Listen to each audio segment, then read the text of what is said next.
Today we are going to figure out what the heck happened to the middle class. We're gonna find out what the heck, why did we lose it? So the first thing I'm gonna figure out is when was the middle class?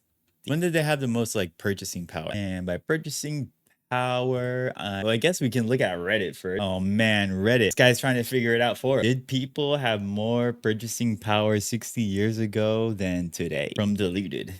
Tried to figure this out on my own, but I need some outside resources. The average income in 1950 was about 3,300. Dang, that's crazy. Adjusted for inflation, that would be about 35,500 in today. Oh wow, yeah, that's not a lot at all. Really? That's it? However, one could buy 3,300 worth of goods for $309 in 1950. I wonder where that number came out.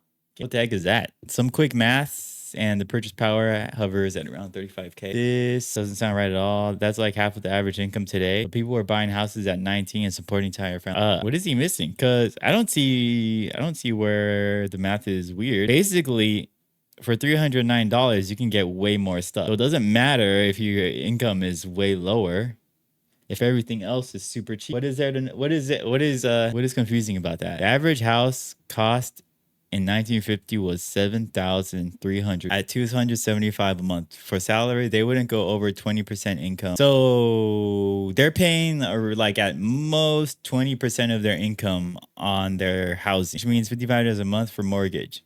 Holy, oh my gosh, that's crazy. At 133 months, just over 11 years. The ratio of the house is about 26 times the monthly. In the Bay Area, the average household income for people not in tech industry is probably on par with the national average, 56 through 60K. That is crazy. How does that work? How do you survive?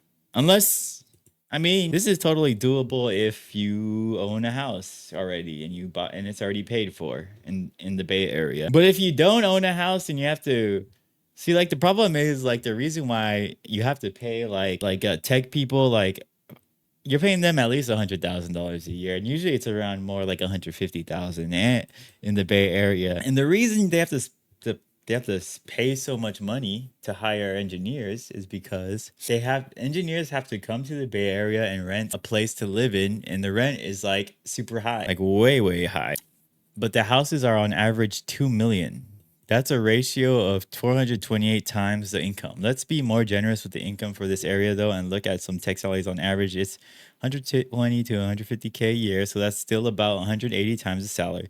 So the houses are about 7 times as expensive as they were in the 50s in relation to salary. Not to mention population growth and a whole bunch of other things that we can't just spitball.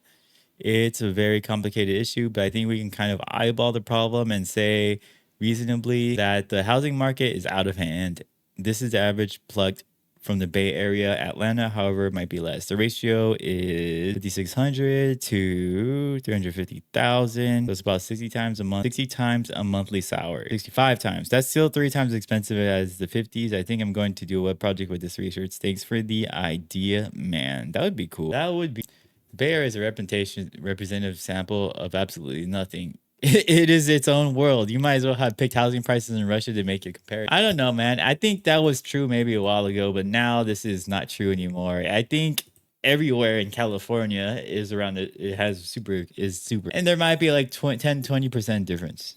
Maybe. According to Zillow, the home value index of Atlanta is closer to 300K, which is a far cry from 2 million. That's true. An average house is 300K. That means it's easier to buy a house today than an average salary of 56 to 60K versus 7,354 house at 275 a month, right? 200. Yeah, so it's coming further down, which is worth keeping in mind. Also, there being a lot more things people spend money on today. Isn't just average income you need to look at? There appears to be much more income inequality now, which makes average misleading. Oh, hey fam, Drew. Hire me $400, I'll go work. Imagine if I was born 10 years earlier, my life would have been insane. But instead I became an adult during terrible time. I wish I was born. I mean, my biggest regret in life is I didn't invest in the housing market when I was 2 years old. My biggest regret. Yeah, I would not use the Bay Area as a baseline for these types of statistics. I do live in the Bay Area. I'm literally insane. You're older than me, so at least you got a little more luck than me. Maybe a little bit. Maybe a little bit. Hey, I remember reading those words in 2006. Sure, someone smarter than me can elaborate or argue this, but I've read a few things. The insane housing market across the country is due to people now treating their house as a retirement safe. Not just housing. A new Chevrolet Bel Air costs 1,740 today. The equivalent would be about 35,000, 20 times the cost. Medical insurance of costs, they've increased from 55 to 85. Dude, medical insurance is a whole nother issue, but we'll talk about that in a later episode. Do you think Kits Cots is a good username? It's good as any other username, I guess. As long as you like it. Kits Cotsy. I don't know what that means. Does that mean anything? Crispy brew? I don't know. That could be cool. Maybe. Who's that? Is someone gonna change their name? Credit cards. Modern credit cards didn't exist. Okay. Let me consult some channel. Maybe I could knock that out real quick. I need it. All right. Quick break. Katze means cat in German, so it's a wordplay saying kids cat sounds like kitty cat, but kids cat. So it's just funny that it actually means fawn cat. What's a fawn again? A young deer. No, I don't want to do this. Creativity in its highest form. Longevity for creative in its highest form. Yeah, you're super creative. Huh. What are the clinkers? Oh, I gotta enter my credit card number. Shoot. I don't know my credit card number. I have to go get it. Using GPT to study prompt engineering. Wow. You know what I should do? I need to practice. For Advent of Code on Chris. All right. I gotta get my info. I'll be right back. You take 10 shits a day. That doesn't sound like enough to me. Is that enough? I take like 50. Okay.